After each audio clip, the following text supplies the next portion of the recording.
इस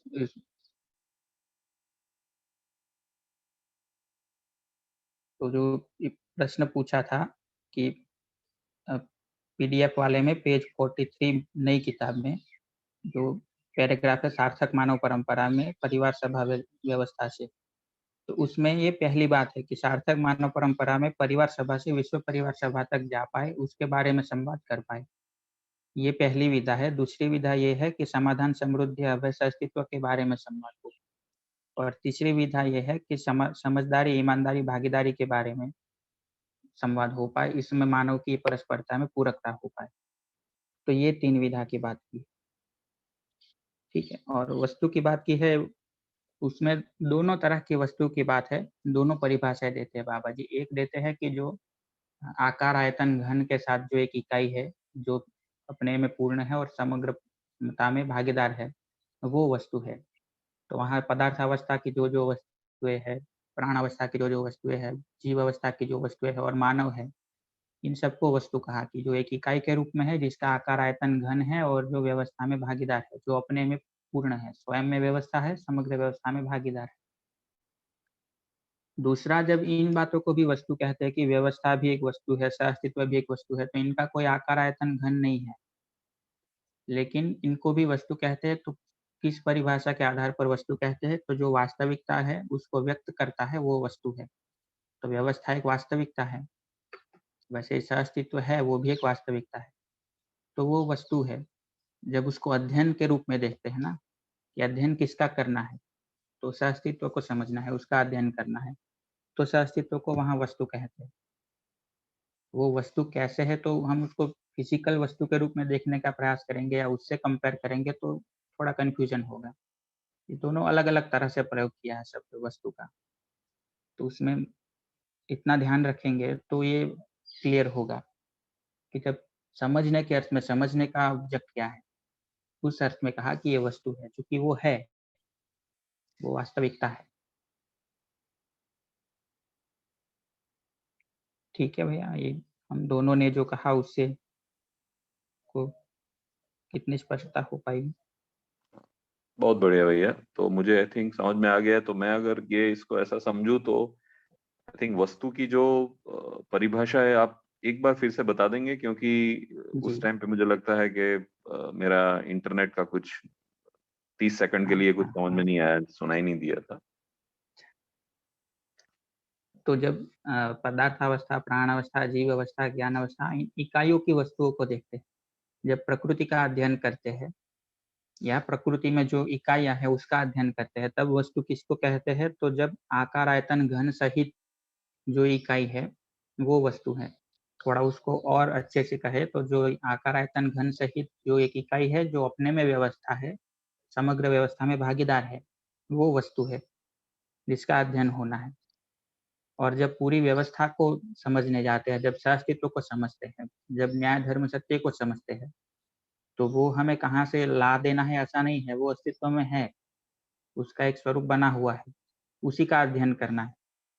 तो उसको भी वस्तु कहा, क्योंकि दूसरी परिभाषा ये भी बताते हैं बाबा जी कि जो वास्तविकता को व्यक्त करता है या जो वास्तविकताएँ व्यक्त होती है, जो अध्ययनगम्य है, मतलब जिसका अध्ययन हो सकता है, जिसका अध्ययन करना है, वो सब वस्तुएँ हैं। तो सह-अस्तित्व को भी वस्तु कहा कि जब अध्ययन करते हैं तो प्रश्न होता है कि किसका अध्ययन करना है? सह-अस्तित्व का अध्ययन करना है, व्यापक का अध्ययन करना है, जिनका कोई आकार, आयतन, घन नहीं है, लेकिन फिर भी इनका अध्ययन है, करना है, तो ये वस्तुएँ हैं। समझने का जो ऑब्जेक्टिव है वो सब वस्तु, ठीक है? ठीक है तो भैया। वंदन वंदन भैया, उसमें मूर्त और अमूर्त दोनों की बात हाँ। बाबा जी ने वस्तु के रूप में कही है क्या? हाँ जी, बिल्कुल। ये हाँ वही बात हुई जो आपने हाँ मतलब स्पेसिफिक शब्दों में बता दिया हाँ कि हाँ, जिनको देख बिल्कुल। सकते हैं आकार, आयतन, घन में, वो मूर्त वस्तुएँ हैं। हाँ, बाकी ये जो है वो अमूर्त वस्तुएँ हैं। ओके ओके, बिल्कुल। ये बढ़िया शब्द याद दिला दिए। सो नित्य का मतलब तो यहाँ पे यही है कि वो है ही है, इट जस्ट हाँ, दैट मुझे आइडेंटिफाई करना है, पहचानना है मुझे। ठीक है ना भैया? हाँ। हाँ जी, हाँ जी। ठीक है, धन्यवाद भैया। अभी ठीक है, समझ में आ गया है। ठीक है। नित्य का जो है ना, जो हाँ दो जी। चीज है, एक नित्य है, एक शाश्वत है। हुँ, उसका जो परिप्रेक्ष्य है ना, नित्य है, जिनके उत्पत्ति का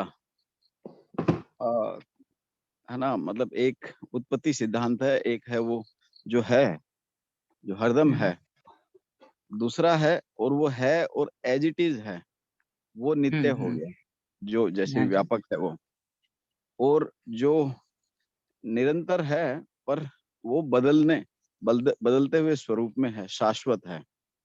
तो इकाइयां शाश्वत हो गई और व्यापक है वो नित्य हो गया। जी। ये डिफरेंस है ना, जो नित्य जब कहते हैं, तो ये एक जो डिफरेंशिएटर है, नित्य और हाँ, शाश्वत। जो व्यवहार दर्शन में पहले ही कहा ना मैं, नित्य, सत्य, शुद्ध, बुद्ध, व्यापक, वो वाला जो स्टेटमेंट है, उसमें वो परिभाषा दी है नित्य की, जो आपने कहा, जो सदा सदा एक सा विद्यमान रहता है, एक सा ही दिखता है, जिसमें कोई परिवर्तन नहीं होता। करोड़ों साल पहले किसी ने देखा होगा तो भी उसको वैसा ही दिखा होगा। आज हम देखने का प्रयास करेंगे तो हमको वैसे दिखेगा, बाबा जी को जैसा दिखा वो भी वैसा ही होगा। तो वो नित्य है। शाश्वत का मतलब ये है कि अ, जो परिवर्तनशील है, परिमार्जनशील है, लेकिन है वो बना हुआ, मूल रूप में वो बना हुआ है, वो शाश्वत। जैसे जो उत्क्रांति हुई, या जो हम कहते हैं पशु पक्षियों के शरीर में कुछ कुछ तरह के परिवर्तन होते रहते हैं, तो शायद करोड़ साल पहले कुत्ता ऐसा नहीं होगा या होगा ही नहीं, लेकिन आज है। तो इसका मतलब ये नहीं कि इसका अस्तित्व नहीं था और अब है, लेकिन उसमें परिवर्तन होते रहते हैं, विकास क्रम जिसमें होता रहता है, जागृति क्रम जिसमें होता रहता है, वो शाश्वत है।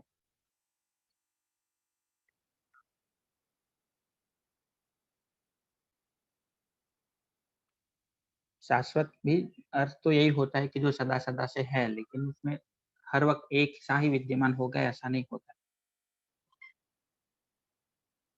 ठीक, ये ठीक लग रहा है सबको, या इसमें कुछ और मतलब मैं बोल रहा हूँ उसका मतलब ये नहीं कि फिर के कंप्लीट ही है, मैं तो जो समझा हूँ वो बोल रहा हूँ। आप लोग इसमें बता सकते हैं बिल्कुल जो लगता है।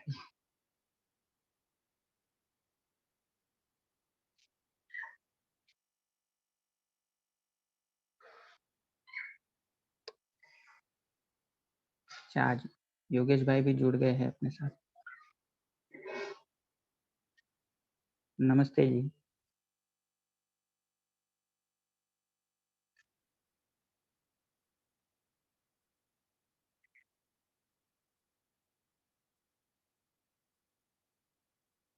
अच्छा, नहीं पहुंची आवाज शायद।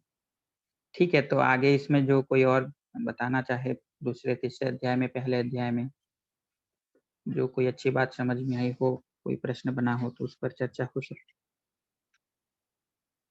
इनफैक्ट वही करना है आज तो।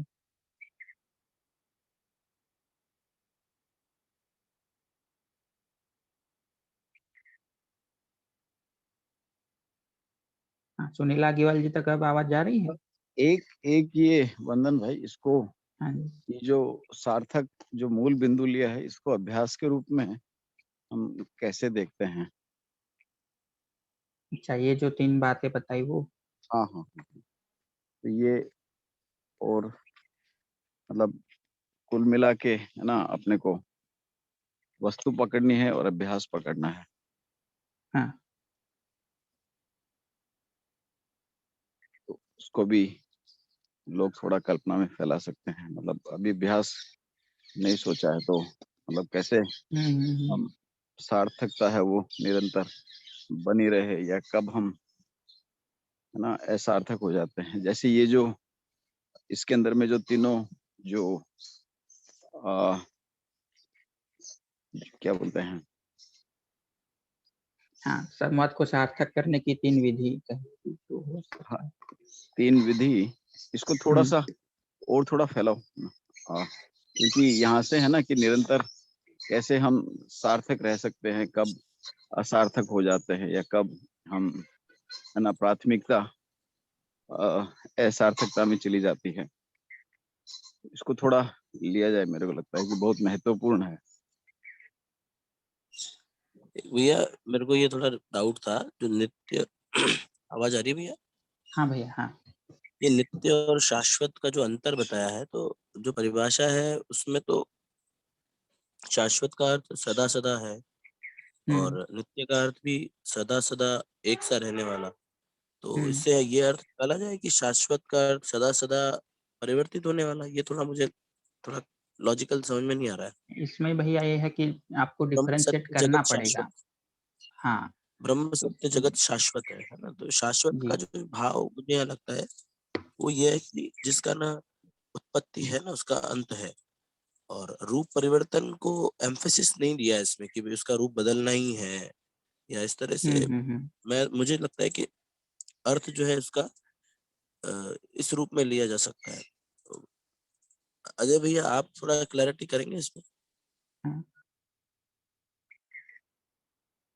हाँ भैया, अच्छी चर्चा चल रही है, एकदम ठीक है। ये बदल भी सकता है और जैसे दिव्य मानव पद के बाद फिर बदलता नहीं है ना, फिर वो भी एक जैसा बना रहता है। बट उसमें परिवर्तन की संभावना है, ऐसा शाश्वत अलग है और व्यापक वो है जिसमें परिवर्तन की संभावना नहीं रहेगी। जी, तो ये ठीक हो गया, मतलब संभावना के रूप में देख सकते, इसमें परिवर्तन की संभावना है, होगा ही ऐसा नहीं है। ठीक है ये भैया। अच्छा हो गया।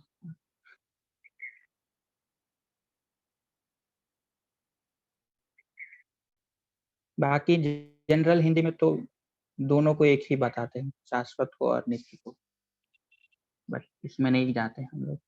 हम तो अलग ही देखते हैं दोनों को, प्रयास करते हैं दोनों को अलग देख पाए।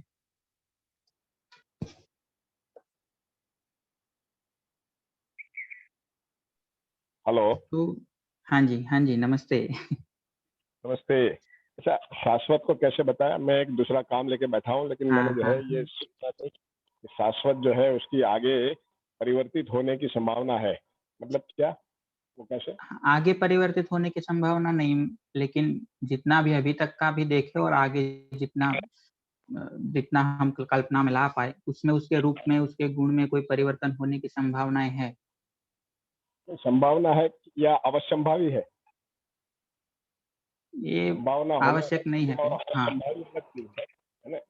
मतलब मैं जहां तक जानता हूँ, हाँ जी, शाश्वत जो है प्रकृति के अर्थ में शाश्वत है और सह अस्तित्व के अर्थ में नित्य है ना? सह अस्तित्व नित्य है, प्रकृति जो है शाश्वत है। तो शाश्वत प्रकृति है तो उसमें परिवर्तन तो है ही। जड़ प्रकृति में मात्रात्मक गुणात्मक दोनों परिवर्तन है, चैतन्य प्रकृति में गुणात्मक परिवर्तन है, लेकिन उसमें परिवर्तन तो है ही।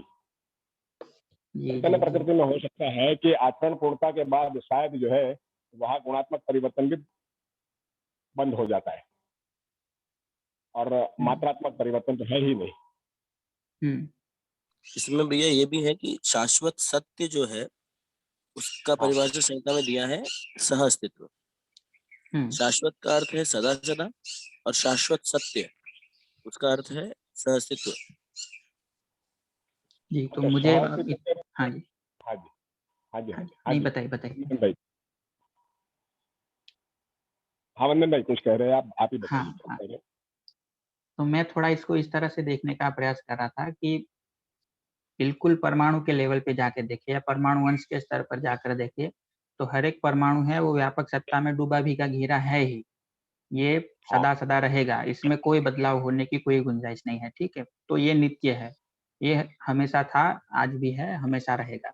लेकिन एक परमाणु अंश बाकी परमाणु अंशों के साथ मिलके जो परमाणु व्यवस्था बनाता है, अब चाहे वो लोहे का परमाणु बन गया तो उसका आचरण कोई एक तरह का रहेगा, उसमें कोई परमाणु अंशों में बदलाव हो गया और वो मान लो ये अपना कॉपर का बन गया तो उसमें उसका आचरण कोई एक तरह का रहेगा। सोडियम का परमाणु है, उसके साथ क्लोरीन का परमाणु जुड़ गया तो फिर वो नमक बन गया तो उसका आचरण किसी एक तरह का हो गया। तो व्यापक में डूबा भीगा घिरा रहना वो तो उसके साथ हमेशा बना हुआ है, चाहे वो कोई किसी भी तरह के आचरण में, किसी भी तरह की व्यवस्था में हो, तो वो नित्यता है। लेकिन जैसे परमाणु की व्यवस्था में या परमाणु अंशों में संख्या में घटाव-बढ़ाव होगा मात्रा में, उसके आधार पे उसका आचरण थोड़ा-थोड़ा बदलता रहेगा। इसको कहते हैं कि ये वस्तु रूप में सदा बना ही रहता है, लेकिन इसके आचरण में परिवर्तन इस तरह से होता रहता है।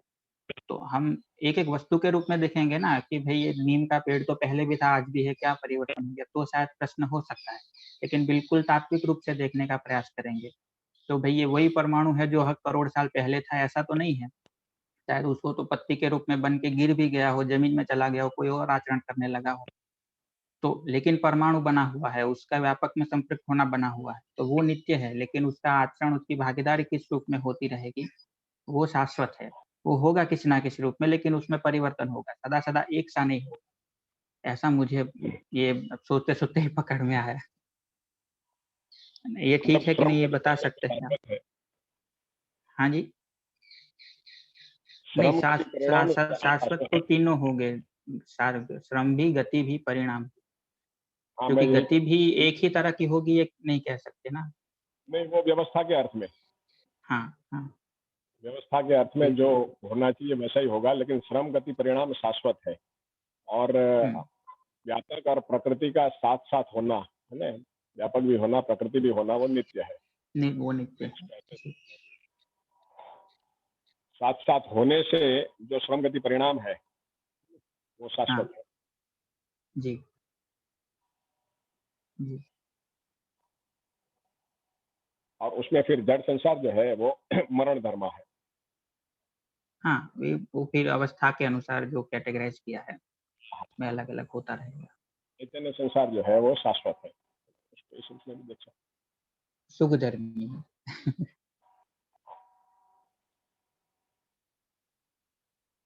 जी, ये अब ठीक लग रहा है या इसमें भी अभी कोई मतलब जोड़ सकते हैं आप लोग? वंदन भाई, हाँ वंदन जी। चैतन्य संसार सुख धर्मी नहीं है ना? हाँ, जीव अवस्था में अवस्था भी है ना, तो हाँ। वो तो सुख धर्मी नहीं है, वो जीने की आशा धर्मी है। तो ज्ञानावस्था हाँ। सुख धर्मी है, लेकिन जी, है ना जी। प्रकृति के रूप में चैतन्य प्रकृति जो है वो शाश्वत है ही नहीं, लेकिन अब जब प्रकट हो गई उसके बाद बनी रहेगी, है ना। चैतन्य किसी एक धरती पर जो प्रकटन क्रम में है ना, चैतन्य प्रकृति का प्रकटन होता है ना, प्रकटन से पहले नहीं थी, लेकिन प्रकटन के बाद जो है वो बनी रहती है, उसको शाश्वत कह सकते हैं। हाँ, किसी एक धरती के रेफरेंस में देखे तो, पूरे अस्तित्व में देखे तो अब है ही है। हाँ जी, अस्तित्व में तो है ही, लेकिन किसी एक धरती के परिप्रेक्ष्य में देखे तो वहाँ चैतन्य संसार का प्रकटन है, और चैतन्य संसार के प्रकटन के बाद वो बना रहता है मात्रात्मक रूप में, उसमें फिर गुणात्मक परिवर्तन है, लेकिन वो शाश्वत बना रहता है। फिर जो है वो विरचित नहीं होता। बाकी जो वस्तुएं है, पदार्थ अवस्था प्राणावस्थी की वस्तुएं, उसमें रचना विरचना बनी रहती है, लेकिन वस्तु के रूप में तो वो भी शाश्वत ही है।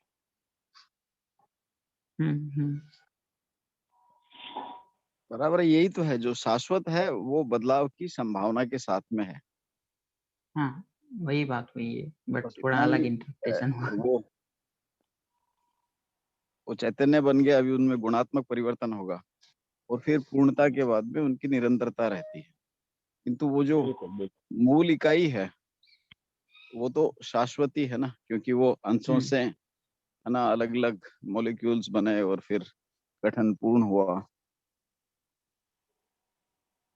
जी। तो वो तो शाश्वत है, और यही तो मूल जो प्रश्न था बाबा जी का, और जिसके उत्तर के अंदर में पूरा का पूरा मध्यस्थ दर्शन का है ना प्रकटन।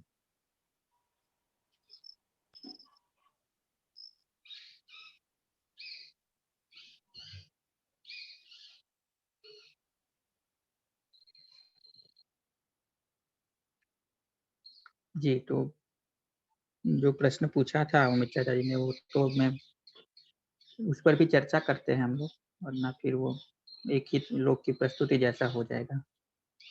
तो एक तो ये मुद्दा तो था कि जो पढ़ा उसमें से क्या समझ में आया या कहाँ कोई प्रश्न हुआ, उस पर बात कर सकते हैं। दूसरा ये भी जुड़ा, इसको पढ़ते पढ़ते अपने जीने के स्वरूप में कहाँ कहाँ इसको देखने का अपना योग्यता उनको दिखता है। इसको सिर्फ पढ़े नहीं, इसको सिर्फ चर्चा ही ना करें, लेकिन इसको अभ्यास में भी ला सके, उसके कहाँ कहाँ मुद्दे पकड़ में आते हैं, तो इस पर भी बात रखी जा सकती है।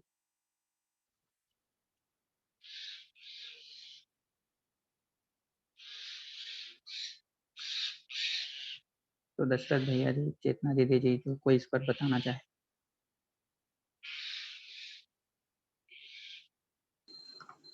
जी भैया, मैं थोड़ा सा प्रयत्न करती हूँ। जो अभी उमेद भैया ने बताया, तो यहाँ पे जो सार्थक बताया है, तो उसकी परिभाषा देखें तो जीवन मूल्य और मानव लक्ष्य जो है उसकी पहचान और उसके साथ उसकी संपन्नता और उसकी सहज परंपरा, इसको बोला है सार्थक। तो मानव परंपरा का जो हम सार्थक बोल रहे हैं वो मानव परंपरा में कैसे होगा, तो जब ये जीवन मूल्य यानी सुख शांति संतोष और आनंद और मानव लक्ष्य जिसे हम समाधान समृद्धि अभय और सहअस्तित्व कहते हैं वहां तक पूरा बनने की जो एक व्यवस्था जो होगी वो परिवार सभा से लेके विश्व परिवार सभा तक जो पूरी समग्र व्यवस्था बनेगी तब वो सार्थक हो पाएगा, या वो जो व्यवस्था हम कहते हैं वो बनेगी तब ये सार्थक जो मुद्दे हैं वो चर्चा में आएंगे या उसको प्रमाणित कर पाएंगे, ये थोड़ा ध्यान जाता है। और इसी पे संवाद होना चाहिए, या जो जनचर्चा के मुद्दे हैं तो कैसे हम मानव लक्ष्य तक पहुंचे या कैसे हम इस जीवन मूल्य तक पहुंचे, यही मुद्दे होने चाहिए, ये यहाँ पे बता रहे हैं। और दूसरी विधि उसमें कहा है समाधान समृद्धि अभय सहअस्तित्व, तो वो अगेन मानव लक्ष्य भी है कि व्यक्ति से शुरू करके वो अंतरराष्ट्र तक जो अपनी पांचों स्थितियों में जो व्यक्ति जिएगा तो शुरुआत तो वो स्वयं से ही होगी, तो वहां से ही वो सार्थकता तक जो पहुंचने का जो रूट है वो समाधान यानी कि स्वयं में व्यवस्था से ही शुरू होगा। और तीसरी विधि जो बताई है समझदारी ईमानदारी भागीदारी, तो वहां भी यही ध्यान जाता है कि समझदारी किसे कहते हैं, तो जो हम 3 ज्ञान कहते हैं अस्तित्व दर्शन ज्ञान, जीवन ज्ञान और मानवतापूर्ण आचरण ज्ञान, इस ज्ञान संपन्नता से विवेक उदय होगा और उसी से दिशा मिलेगी उस लक्ष्य को पाने की जो विज्ञान के रूप में हम देखते हैं। तो वहीं से समझदारी से ही हम ईमानदारी आएगी और ईमानदारी से ही हमें संबंधों में जो कर्तव्य और दायित्व है वो संबंधों की पहचान के साथ ही वो जिम्मेदारी का भाव आएगा और वहीं से हमारी पूरकता या उपयोगिता होगी जो भागीदारी के रूप में दिखेगी। तो अल्टीमेटली ये तीनों विधि से इंगित यही कराया जा रहा है कि मानव लक्ष्य और जीवन मूल्य जो है उसको पहचान के ही एक खुद में व्यवस्था और समग्र व्यवस्था में भागीदारी से ही ये सार्थकता जो है उसको हम पा सकेंगे या उसको मानव परंपरा में हम इम्प्लीमेंट कर पाएंगे। तो ये जो पैराग्राफ है उससे इतना मेरा ध्यान गया है। जी, और बाकी पूरे अध्याय का आपका जो टेक अवे रहा वो उसको भी शेयर कर दे तो उपयोगी रहेगा। एक्चुअली भैया मैं नहीं पढ़ पाई हूँ जी, अभी जो भैया ने कहा तो ये एक पैराग्राफ पढ़ा और जहाँ पे ध्यान गया वो क्योंकि अभी कुछ मेरा वो चश्मे के नंबर बढ़ गए हैं तो कुछ पढ़ने में बहुत दिक्कत आ रही है मुझे, तो थोड़े रिपोर्ट्स और ये करवाए हैं तो अभी पढ़ नहीं पा रही हूँ थोड़े 2-3 दिनों से। ठीक जी भैया। जी, दशरथ भैया जी आपका कोई शेयरिंग इसमें?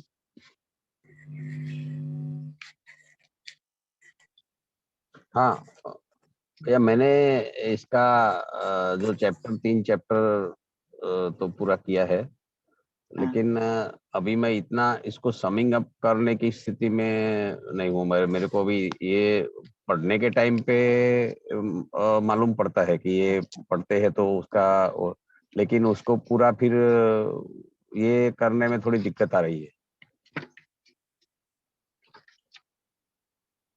अच्छा ठीक है, कोई बात नहीं। ये होता है शुरू में मेरे साथ भी हो रहा था। जब मैं अपना अनुभव शेयर करूँ तो कि किताब पढ़ ली पूरी, पढ़ते वक्त बहुत अच्छी लगी, पढ़ लेने के बाद 2-3 दिन बाद कोई पूछ ले कि भाई क्या पढ़ा, तो बता नहीं पा रहे थे क्या पढ़ा। उसका कारण थोड़ा मैंने ढूंढने का प्रयास किया, जिन लोगों के साथ में, जिन लोगों के मार्गदर्शन में मैं अध्ययन कर रहा था उनसे भी पूछा कि ऐसा हो रहा है मेरे साथ। किताब पढ़ता हूँ तब तो सब ठीक लग रहा है, तार्किक रूप से भी ठीक लग रहा है, व्यावहारिक रूप से भी ठीक लग रहा है, समझ भी बन रही है उसमें कुछ हद तक, लेकिन पूरा क्या कहा गया किताब में या मुझे समझ में क्या आया, ये यदि कोई पूछने को कहे तो फिर बताने की ऐसे थोड़ा असमंजस हो जाते थे कि क्या बोले। तो 2-3 कारण उसके मुझे पकड़ में आए लोगों से चर्चा करने के बाद और अपने में देखने के बाद। एक तो ये कि पूरा चित्र कल्पना में नहीं बन पाता तब तक ये अपने में ठीक बैठने का काम नहीं हो पाता। और वो एक क्रम है, वो सीधा नहीं हो जाएगा ऐसे ही कि पहली बार किताब लेके बैठ गए और पूरा वो चित्र में बैठ गया, वो स्वाभाविक है, नहीं होगा वो पहली बार में। तो उसको कैसे करें? तो फिर उसका दूसरा कारण जो पकड़ में आया कि ये क्यों नहीं बैठता, वो ये है कि इसकी ज़रूरत महसूस बहुत नहीं हो रही अभी। जब ज़रूरत महसूस होती है कि इस तरह से पढ़ना है, ये पढ़ने की मेरी आवश्यकता है ही, तब उसको पढ़ेंगे ना तो बहुत ज़्यादा वो सटीक रूप से चित्र भी बनेगा, हम बनाएँगे उसको, करेंगे उसको ध्यान रख कर के, फिर वो निष्कर्षों में बैठेगा। तीसरा ये है कि अभी इसको जीने से जोड़ने का इतना ज़्यादा कोई हमारा वो अभ्यास है नहीं। यदि जब ये जीने से जुड़ने लगेगा, उसके बाद में फिर हम सालों बाद भी उस किताब में क्या कहा था, ये मोटा-मोटी तो कह सकते हैं कि कुछ-कुछ ऐसा था, यदि बीच में बहुत साल पढ़े नहीं तो भी। तो ये ऐसा नहीं है कि कोई अयोग्यता है हमारी, इसको इस रूप में नहीं देखना चाहिए, बट ये आगे के स्टेप्स है जिस पर ध्यान देने की आवश्यकता है। एक तो ये है कि हम जब भी पढ़ें तो उसको चित्रण में फैलाने का प्रयास करें, कि पूरी व्यवस्था के रूप में ये चीज़ें कैसे बैठती हैं। वो लगता है कि ये नहीं हो पा रहा, तो फिर उसके 2 पहलू है। एक तो ये है कि वैचारिक रूप में या जीने के रूप में मेरी ज़रूरत बने इसको पढ़ने की। और तीसरा ये है कि इसको जीने से जोड़ने का जितना भी कर पाए, चाहे पूरी किताब में एक पैराग्राफ लगे कि इसको मैं जीने में लाने का प्रयास कर पाऊँगा, इसको आचरण में लाने का प्रयास हो पाएगा मुझसे, तो उतना ही कर ले। उससे फिर एक और पैराग्राफ लगेगा कि हाँ, अब ये भी हो सकता है, एक और अध्याय एक पूरा अध्याय लगेगा कि अब इसको जीने में लाया जा सकता है, इस पर प्रयत्न हो सकता है। फिर अपनी प्यास भी बढ़ेगी, अपनी योग्यता भी, पात्रता भी बढ़ेगी, कि पूरी किताब को एक साथ हम फिर समराइज़ कर पाएँगे। तो ये तो दिक्कत से मैं भी गुज़रा हूँ और मैंने ये फ़ॉलो किया था। इससे मुझे लगता है कि ठीक रहता है। तो बाकी लोग भी इसको करके देख सकते हैं और फिर फीडबैक दे सकते हैं, तो मैं भी इसमें कुछ इम्प्रूवमेंट करना हो तो कर पाऊँ। सहयोग के रूप में ही मैं कह रहा हूँ कि मुझे भी सहयोग हो जाएगा, क्योंकि अभी भी पूरा मैं पढ़ लेता हूँ ऐसा नहीं है। अभी भी कुछ-कुछ दिक्कतें तो हैं ही, तो इसको इस तरह से कर सकते हैं। बढ़िया सुझाव है भैया। उसको वो हिसाब से कोशिश करेंगे इसको। जी। और आप नहीं कर रहे हैं ऐसा भी मैं नहीं कह रहा कर ही रहे, बट ये होता है शुरू-शुरू में, सबके साथ होता है। जी। तो तीसरे अध्याय में एक स्टेटमेंट था जिसको मैंने थोड़ा, जब मैंने उसको पूरा सार रखा था तब बहुत हाइलाइट किया था। वो ये था कि जो भी ये सार्थक निष्कर्ष निकलने हैं ना, वो समाज के स्तर पर निकलेंगे। इस पर सोचा जा सकता है। जब भी अध्याय पढ़े तब इसको इस अर्थ में भी देख सकते हैं। मतलब इस स्टेटमेंट को ज़्यादा उसमें देख सकते हैं। स्पष्ट रूप में लिखा हुआ है कि ऐसे निष्कर्ष समाज के स्तर पर, ऐसे मतलब कैसे, तो वो आपको आइडिया लग गया होगा कि ये जो सार्थक संवाद के निष्कर्ष है वो, तो ऐसे निष्कर्ष समाज के स्तर पर निकलना यही जनवाद का मूल तत्व है। ऐसा कुछ स्टेटमेंट है, वो मुझे एग्ज़ैक्टली याद नहीं है, बट ऐसा। तो ये ऐसा क्यों नहीं कहा कि ये व्यक्ति के स्तर पर ये निष्कर्ष निकलेंगे या परिवार के स्तर पर ये निष्कर्ष निकल जाएँगे। ये ऐसा ही क्यों कहा कि ये समाज के स्तर पर जाकर के ही ऐसे सार्थक निष्कर्ष निकल पाएँगे। इस पर मैं मतलब इमीडिएटली कोई ये नहीं कह रहा कि आप लोग बता ही दें कुछ, बट ये ध्यान एक बार और दिला रहा हूँ कि इस पर सोचना चाहिए। मुझे लगता है ये काफ़ी अच्छा स्टेटमेंट है सोचने के, अपने मनन के हिसाब से। अभी किसी ने कुछ इस पर सोचा हो तो शेयर कर ही सकते हैं, बट इसको ध्यान में रखना चाहिए। दूसरा ऐसा ही इम्पोर्टेंट बात है, तीसरे अध्याय में कहा गया, क्योंकि ये कहा ना कि जनवाद का मूल स्वरूप क्या है, इस पर बात एक हो बार रही वापस है। बोलना उन्नन भैया। हाँ जी, स्टेटमेंट ऐसा है एक बार भैया। वापस हाँ जी, हाँ जी, हाँ जी। एग्ज़ैक्टली कहाँ है इसको तो अभी मुझे याद नहीं, मुझे ढूँढना पड़ेगा और बहुत बड़ा अध्याय है, लेकिन मुझे मिलेगा तो मैं फ़ोटो ग्रुप में रख दूँगा।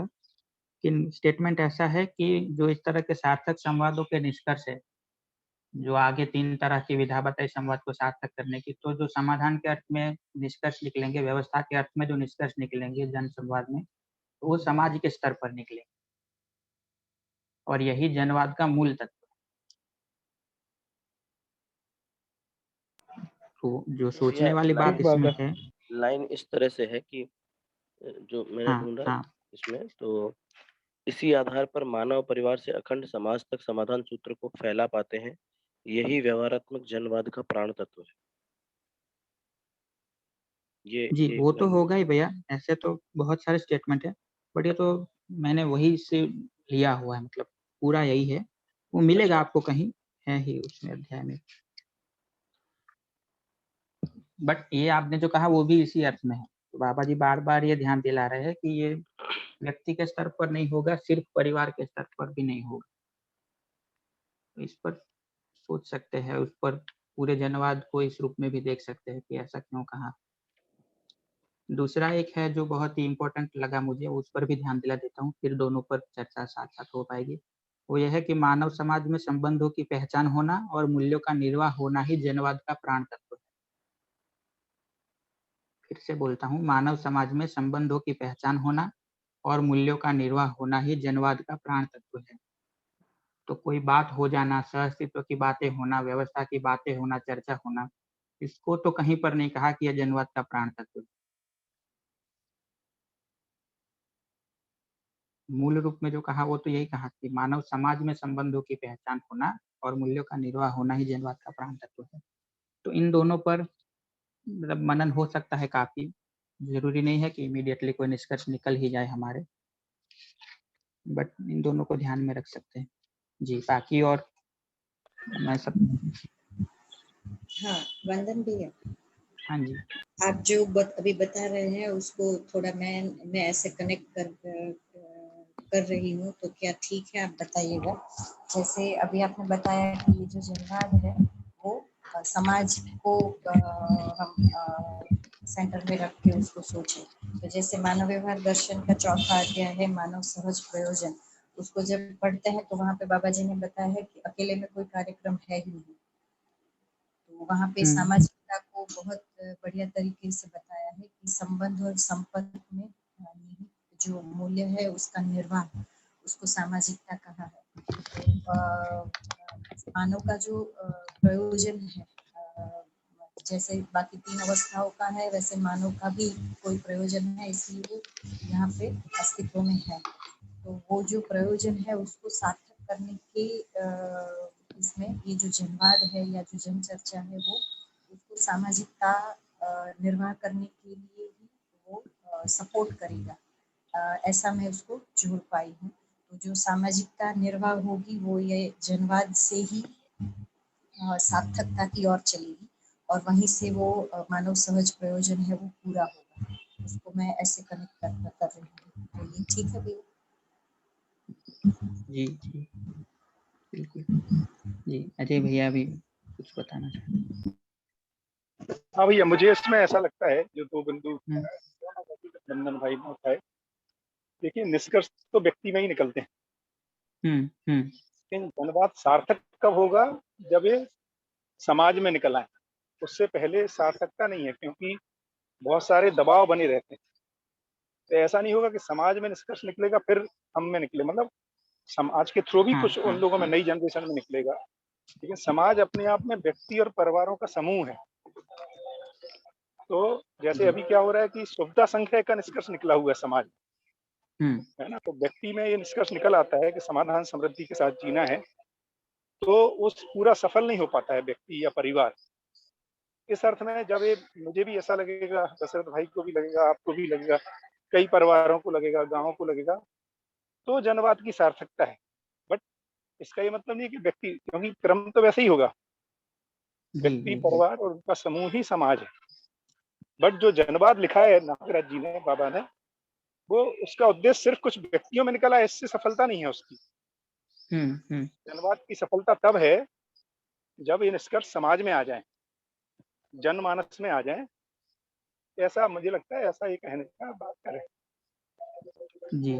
मैं इसको इस तरह से देख रहा था, जो आपने कहा वो बिल्कुल ठीक ही है। मुझे लगता है कि जब जनवाद के रूप में देखेंगे तब तो ये समाज के स्तर पर निकलने पर ही सार्थक होगा, 1-2 व्यक्ति में हो जाने से नहीं होगा। दूसरा ये है कि जब व्यक्ति में भी निष्कर्ष निकलेगा, तब तब इस सूत्र को मानसिकता के रूप में देखना है, कि मैं सिर्फ़ अपने बारे में सोच कर के ही तय करूँगा कि मुझे कैसे जीना है या मुझे क्या करना है। या मैं सिर्फ अपने परिवार के बारे में सोचूंगा कि भाई हमको तो ऐसे जीना है, बाकी जो हो वो हो। तो मेरी मानसिकता क्या रहेगी जब निष्कर्ष निकलेंगे तब, सही निष्कर्ष निकलेंगे तब? तो वो मानसिकता मेरी ये रहेगी कि मानव समाज का सही स्वरूप क्या हो। चाहे दूसरे लोगों ने भले निष्कर्ष ना निकाले हो, लेकिन मेरी मानसिकता इस लेवल पर जाकर के सही निष्कर्ष में स्थापित हो पाएगी कि मानव समाज का सही स्वरूप क्या हो, मानव समाज का व्यवस्थित स्वरूप क्या हो। फिर मैं अपनी भागीदारी को उसमें तय करते हुए अपने जीने के निष्कर्ष निकालूंगा। तो जब हम व्यक्ति में निष्कर्ष की बात करते हैं, तब मानसिकता में ये देखना होगा कि ये समाज के स्तर पर जब जाकर व्यक्ति व्यवस्था के स्तर पर जाकर के, समाज का मतलब पूरा मानव समाज के स्तर पर जाकर के सोचेगा, फिर उसमें अपनी भागीदारी को देखते हुए वो निष्कर्ष निकालेगा। और जब सार्थक कब होगा ये, तो पूरे समाज का जब निष्कर्ष निकलेगा, तब ये सार्थक होगा। मतलब व्यवस्था के रूप में सार्थक होगा, जन चर्चा के रूप में सार्थक होगा। तो ये ठीक लग रहा है, मैं इसको इस तरह से देख रहा था। ये दोनों तरह से है। अजय भैया जी? हाँ भैया, बिल्कुल बिल्कुल ठीक है, क्योंकि देखिए व्यक्ति में जब भी निष्कर्ष निकलेगा तो अखंड समाज सार्वभौम व्यवस्था से कम में निष्कर्ष निकला तो वो निकला ही नहीं, है जी, ना। परिवार की सीमा में तो निकल ही नहीं सकता निष्कर्ष, व्यक्तिगत नहीं निकल जी, सकता। जी, तो समाधान का मतलब ही है अखंड समाज सार्वभौम व्यवस्था। तो समाधान जी। तो उसी को कहेंगे, बिल्कुल ठीक है। तो व्यक्ति में जब भी, तभी उसको निष्कर्ष कह रहे हैं। और हाँ वही जी, हाँ निष्कर्ष जी। जब कई लोगों में निकल आएगा तो हुँ, वो सार्थकता की ओर चलेगा, या कई परिवारों में आ जाएगा। जी, जी। हाँ, अनिरुद्ध भैया? जी, नमस्ते भैया। नमस्ते। भैया इसमें ये मेरे को जो समझ में आ रहा है, मेरी आवाज़ हाँ, साफ आ रही? थोड़ी गला ऐसा है तो आवाज़ साफ ना आए, हो सकता हाँ, है। हाँ, सुनाई दे रही है। ठीक। पर मुझे जो लग रहा है कि जैसे इसको थोड़ा और व्यावहारिक या सरल रूप में मैं बात करूँ, तो अभी जैसे हम ट्रेनों में, बसों में, चाय की थड़ियों पे जो संवाद देखते हैं, हाँ, उसमें ज़्यादातर चर्चा में होता है, यार वो नई गाड़ी आ गई है, या लेटेस्ट ये मॉडल का मोबाइल आया है, और हाँ, जो इस अंबानी ने इतना बना लिया, उसने इतना पैसा कमा लिया, और फिर उसके बाद में अगर बात है तो यार उस लड़की ने इसको ऐसे कर दिया, तो लड़के ने उसको मार दिया। जो चर्चाएँ होती हैं, उनमें अपराध या अपराध को अपराध से रोकना, गलती को गलती से रोकना, ये प्रमुखता में है। भ्रम की जो चीज़ें हैं, जिसमें पैसे को सब कुछ माने रहना, वो हो गया। या भगवान जो करता है, वैसा करता है, ये चर्चा हो गई। तो कुछ आदर्शवाद की चर्चाएँ, कुछ भौतिकवाद की चर्चाएँ। और ये जो चर्चाएँ हैं, ये व्यक्ति के अंदर निष्कर्ष बने ही रहते हैं, जैसा अजय भैया ने कहा। पर in society, as a society हम इसको कहें तो इसको एक मान्यता प्राप्त है। जब कोई कहता है कि भगवान ने इसके साथ ऐसा किया, तो इस पे सोचना नहीं पड़ता है, एज़ अ सोसाइटी सब लोग उसको स्वीकार किए ही रहते हैं। और एक जनरल मानसिकता जिसको कह सकते हैं, सामाजिक मानसिकता वैसी बन चुकी है। ऐसा मेरे को समझ में आता है कि ये जन चर्चा से वहाँ तक पहुँच पाए हम। अभी जैसे उदाहरण के तौर पे कहूँ तो निर्भया हत्याकांड हुआ, उसमें फिर उसके बाद में एक जो हैदराबाद में रेड्डी जो थी लड़की, उनके साथ जो हुआ, उसके बाद उसको जब मारा गया तो हर घर में चर्चा हुई, खुशी मनाई गई, ढोल बनाए गए, बजाए गए, लड्डू बांटे गए। ये जो चर्चा हुई, तो इसमें गलती, अपराध, इसको जस्टिफाई किया गया। तो एज़ अ सोसाइटी ऐसा तो नहीं था कि हर घर वाले को जा के कहा गया कि भई वो उसको मार दिया है, आप ये बनाइए, जश्न मनाइए। पर एज़ अ हुँ, सोसाइटी स्वाभाविक रूप में वो फैल गए। तो जो व्यवहारात्मक जनवाद है, इसको एक थोड़ा मतलब हल्के टर्म में मैं कहूँ तो एक फैशन के रूप में बन गया है अब। किसी को इससे ज़्यादा फ़र्क, अभी जैसे देशभक्ति जैसे एक फैशन के रूप में हर देश में है कि हाँ, हमारा देश सबसे ऊपर हो। उसके लिए चाहे दूसरे देश को पीछे ही क्यों ना हमें दिखाना पड़े। ये एक एक मन में पूरी मानसिकता एक समाज के रूप में हमारे में है। हर व्यक्ति उसको फ़ॉलो कर रहा है, उसके लिए किसी को विरोध नहीं है जैसे। अगर कुछ लोगों में है भी सही विरोध, या कुछ छोटे ग्रुपों में है, तो एक इन जनरल सामाजिक रूप में उसको मानसिकता है। मान्यता प्राप्त वो हो चुकी चीज़ें। तो मैं ऐसा समझ रहा हूँ उसको कि जब व्यावहारिक जनवाद, जो व्यवहारात्मक जनवाद है, वो चर्चा से करते-करते उस स्तर तक पहुँच जाएगा, जहाँ हर जिसको शब्दों में कहें तो हर ट्रेन, बस, चाय की घड़ियों पर भी अखंड समाज सार्वभौम व्यवस्था तक की चर्चा पहुँचेगी।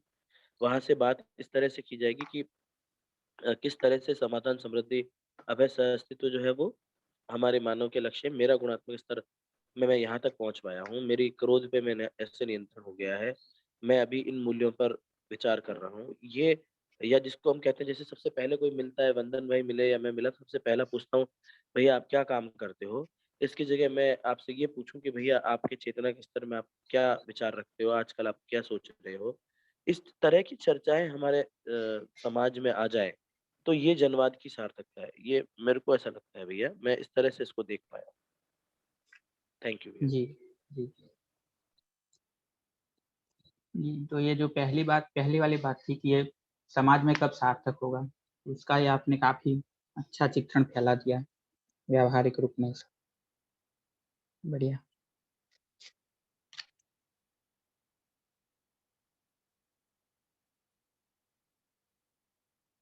तो जी ये मतलब काफी मनन के मुद्दे हैं, ये चलते रहेंगे मानस में।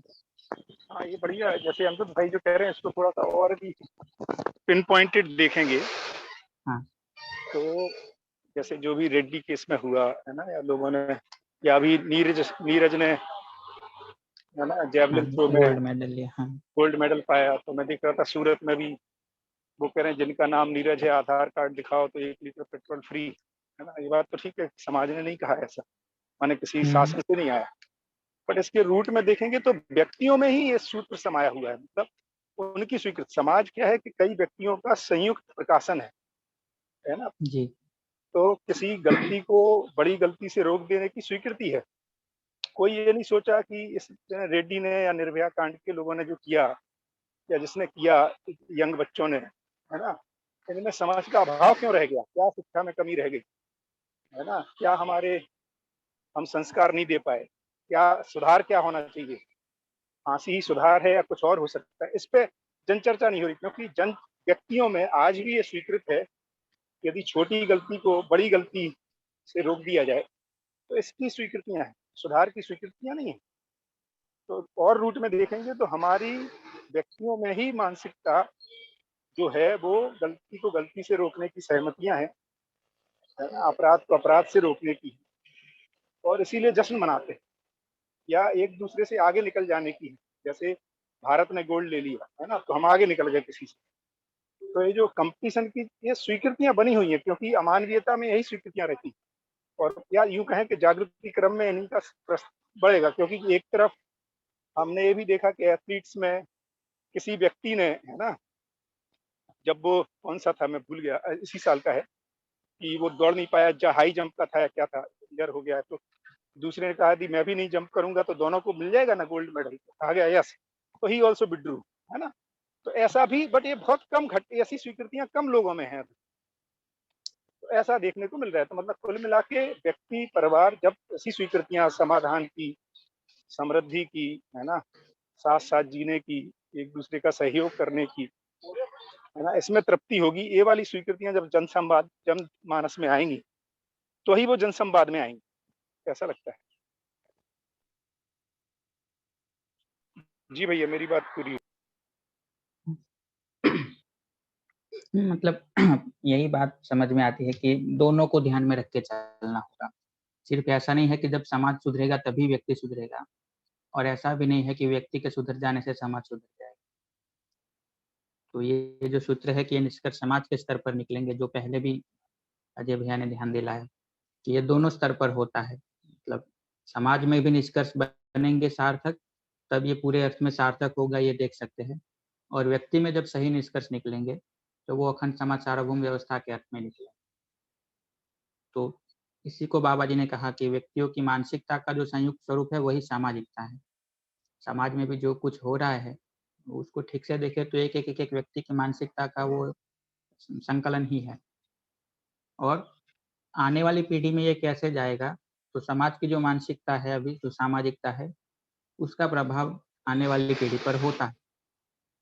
तो तीसरे अध्याय में एक बहुत अच्छी बात ये भी बताई हुई है कि आज की पीढ़ी सबसे पहले अध्ययन करे, ये पहला स्टेप है।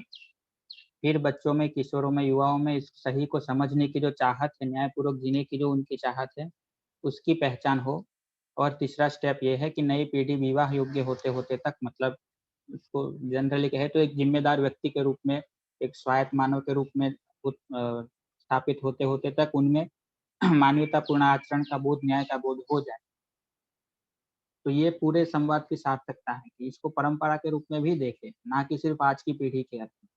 तो आज की पीढ़ी का सही सही अध्ययन हो, सही जनचर्चा हो और उसके माध्यम से आने वाली पीढ़ी में भी यही मानसिकता ट्रांसफर हो, जो इनकी चाहत है ही ऐसी मानसिकता को पाने की, ऐसा जीने की, तो ये उसकी परंपरा भी बनेगी। तब ये जनसंवाद का या जनवाद का पूरा स्वरूप सार्थक होगा। जी अनिरुद्ध भैया। भैया जो अजय भैया ने अभी एक बात कही तो मेरा एक अचानक ध्यान गया, वो मैं रखना चाह रहा था। हाँ जी, हाँ जी। जैसा अजय भैया अपने जब भी चर्चा करते हैं परिचय शिविर में या इसमें, तो एक बहुत अच्छी चीज ध्यान में दिलाते हैं। तो मुझे लगता है कि वो यहाँ उदाहरण सटीक है। जैसे जब पूछते हैं कि आप लोग बताइए कि समाज में ऐसा निष्कर्ष है कि नहीं कि पैसे वाले का सम्मान होता है, तो सभी लोग इस बात पे सहमत होते हैं, अधिकांश लोग, कि हाँ समाज में ऐसी मानसिकता है, पैसे वाले का ही सम्मान होता है। और फिर जब उसको ध्यानपूर्वक कहते हैं कि आप कितने लोगों का ऐसे का सम्मान करते हो दिल से, तो व्यक्ति सोचता तो है कि हाँ बात ठीक है, पर उसके मन में ये निष्कर्ष फिर भी बना रहता है कि सम्मान तो पैसे वाले का ही होता है। जब उसको पूरा जी। प्रस्ताव मिलता है तब उसके निष्कर्ष धीरे धीरे बदलते हैं। तो ये निष्कर्ष निकालने के लिए अच्छा अधिकांश लोगों को पूछो तो बोले कि मैं तो नहीं जाना चाहता पैसों के पीछे, पर समाज ही ऐसा सोचता है कि हाँ पैसा बहुत जरूरी है, और भैया लड़की नहीं मिलती है, शादी नहीं होती है, समाज ऐसा सोचता है। जबकि उनसे पूछे कि आप ऐसा सोचते हो तो मना तो कर देंगे, पर चाहते वो भी वैसा ही है, क्योंकि वो भी वैसा ही परिवार चाहते हैं या वैसी लाइफ स्टाइल चाहते हैं। तो वो भैया ने जो बात ध्यान दिलाई, तो मैं इसको कनेक्ट कर रहा हूँ इससे कि समाज के स्तर पे जो निष्कर्ष निकले रहते हैं वो व्यक्तियों के कारण ही निकले रहते हैं। बस व्यक्ति का ध्यान नहीं जाता है और वो कहता है कि समाज के स्तर पे निकले हैं। वैसे ही ऐसा स्थिति आ जाए जब व्यक्ति को पूरी तरह होश पूर्वक ध्यान पूर्वक ये चीज आए कि मेरे में ये समाधान, समृद्धि, अभय, अस्तित्व जीवन लक्ष्य के रूप में बन गए हैं, और समाज के स्तर पे भी ये चीज आ जाए और मानसिकता हो जाए ये जनवाद की सार्थकता। जी भैया। तो समापन में किसी को कुछ जोड़ना हो तो, बाकी वक्त तो हो गया। एक तो कल राजीव भैया आएंगे जी। और उनकी भी पूरी, उनके पास में कई सारे प्रश्न भी हैं, उनकी चर्चा भी होगी, तो वो कल का रहेगा। कल फिर जो चौथा अध्याय है, और फिर किसी के पास में किताब है क्या, पांचवें अध्याय में कितने पेज हैं? और क्योंकि परसों लेंगे तब तो फिर एक काम करेंगे, तो परसों जब है ना हम लोग चर्चा करेंगे, तो चौथे अध्याय तक का पूरा जो है, चौथा छोटा सा ही है, जिन लोगों का अभी थोड़ा सा, कई लोगों का बाकी रहा हुआ लग रहा है, तो हम लोग जब परसों जब चर्चा करेंगे तो चौथे अध्याय को, और अ, जो राजीव भैया के साथ में जो चीजें हुई, वार्ताएं हुई है, उनसे टेक अवे, ये हम लोग परसों के साथ में कर लेंगे, कल राजीव भैया के साथ चर्चा करेंगे, ऐसा मैं प्रस्तावित भैया कर रहा हूँ। मुझे मुझे थोड़ा सा इसमें कुछ कहना है। मुझे लगता है कि हमारा जो स्पीड रखने की बजाय इस पे थोड़ा और गहरा मनन करना चाहिए। अभी तीसरे चैप्टर में कई बातें और बाकी हैं, अगर कुछ लोग नहीं पढ़ पाए तो हम ऐसा स्पीड बना के आगे ना चले और थोड़ा सा चीजें अंदर एस्टेब्लिश होती रहे। तो मेरा प्रस्ताव है कि तीसरा चैप्टर क्योंकि बहुत बड़ा और बहुत महत्वपूर्ण था, तो एक बार वापस इसी पे यहीं रुक के वापस सभी के साथ चर्चा की जाए, ऐसा मेरा प्रस्ताव है। हाँ, इसमें केवल एक है कि चौथे में जो स्वरूप आता है ना, वो छोटा सा ही है, शायद तीन तीन चार पेज का ही। तो उसमें क्या है कि उसको, वो जो अभिनय है और उसके अंदर में बाद में जो स्वरूप है, तो ये बन जाएगा, तो फिर पूरी चर्चा है वो और थोड़ा ठीक से हो जाएगा। और ऐसा भी कर सकते हैं कि अभी तीन तीन अध्याय तक रुकते हैं, वापिस लोग उसको वापिस भी पढ़ सकते हैं और फिर हम कर सकते हैं। तो हम लोग परसों वैसा करते हैं कि ये तीनों जो अध्याय है, इसको थोड़ा सा वापिस सब लोग देख लेंगे, और हम लोग परसों उस पर चर्चा करते हैं वापिस, और कल फिर राजीव भैया से संवाद करते हैं। बहुत बहुत धन्यवाद वंदन भैया। जी, आपका चलिए, धन्यवाद ये अवसर दिया इसके लिए।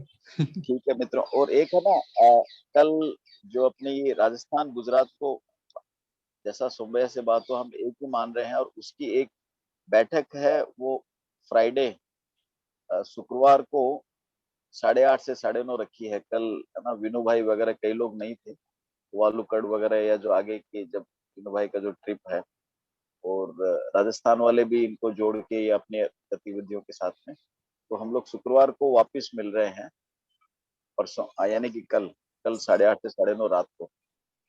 धन्यवाद, इतनी सूचना होते। ठीक है, धन्यवाद, धन्यवाद। Good day. धन्यवाद। नमस्कार। सलील भैया कुछ कहना चाह रहे थे शायद। नहीं, चलो ठीक है। मैं तो सॉरी कहना चाह रहा था। मैंने कहा मैं थोड़ा सा कुछ व्यस्तताओं के चक्कर में 1-2 दिन बोलते हुए कर नहीं पाया। अब 2 दिन का समय और तो थोड़ा बहुत प्रस्तुति देंगे, 1-2 घंटे का समय निकाल के मनन करके, मैं क्योंकि मोटा-मोटा सब कुछ सुन के समझ में तो आ गया चैप्टर में क्या है, उसको मनन करके मैं अपने तरह से प्रस्तुत करने का प्रयास करूंगा। कुछ सवाल होगा तो रखूंगा मैं। हाँ, इस चर्चा को देखते हुए क्या अभ्यास बन रहा है वो, और हम लोग है ना जब परसों बातचीत करेंगे कि कैसे हमारे भी संवाद के अंदर में कैसे हम लोग ला पा रहे हैं। ठीक है, तो परसों करेंगे। देखो अनिरुद्ध भाई ने आपकी बात समझ ली, आपके दिल। चलो नमस्ते, परसों मिलते हैं। नमस्ते। मिलेंगे कल भी, परसों चर्चा करेंगे।